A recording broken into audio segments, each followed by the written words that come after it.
We're back. I'm back. Clutch legit. I'm really sorry, man. I hope that this is soon enough that nothing happened to the rock. See what I did there? I don't know.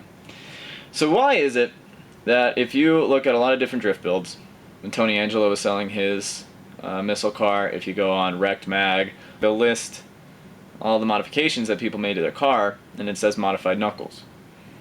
What does that mean? Why is it important?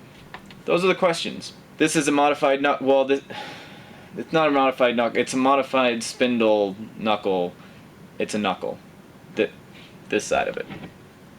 This side, the hub and stuff goes on. This is where it connects to the tie rod. Imagine looking the car like this. This is where it connects to the suspension. These are the caliper points. And then this is where it connects to the lower control arm.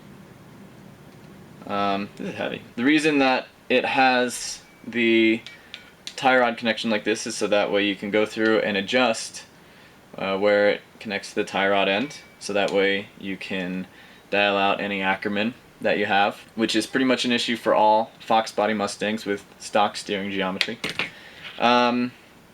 This is also a drop spindle.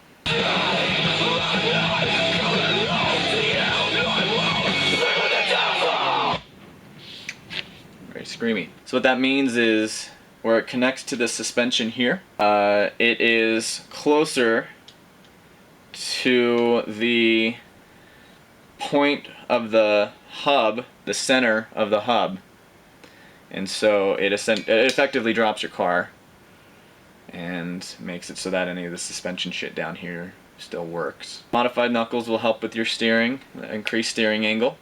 They will also effectively pair up really well with your lower control arm, so that way if you increase the front track of the car, you've got a little bit more room for the increased steering angle, which especially on a Fox body Mustang as well as an SN95 or newer Mustangs, they've got really tiny wheel wells. That is it for the spindle. I hope that helped.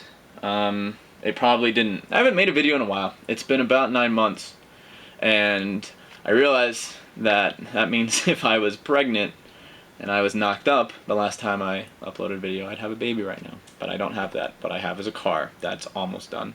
You guys haven't seen the car in a while. That's because I haven't seen the car in a while. The car's been sitting at a shop that is owned by a really good friend of our family. And he said that he would do a bunch of the work at cost for me, which is cool because there's a lot of stuff that needs to go into the car that I don't trust myself to do.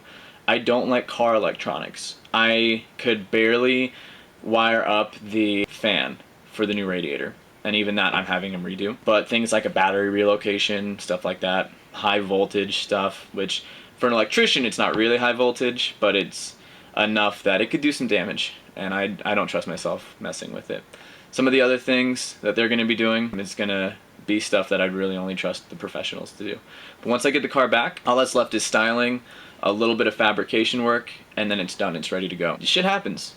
Life happens, and sometimes you got to deal with things, and it takes your attention away from things that you want to be doing. I just love cars, and I love motorsports, and I love competition, and it sucked. All I could think about was building my car and knowing that it was just sitting there, and it was safe, but knowing that it was just sitting there. And then as the months started to get warmer, we got into like March, all my friends were finishing their builds, and I was seeing all these pictures and videos and stuff. Oh man, it was not fun, and it made me really antsy. Ooh. I can't wait to show off all of the work that was done to the car, even though it wasn't by me. Oh, Clutch, you, and all of the other amazing people that left comments being like, where is it? Trust me, every single one of those I felt right here in my corazon. It's just downhill from here, everybody.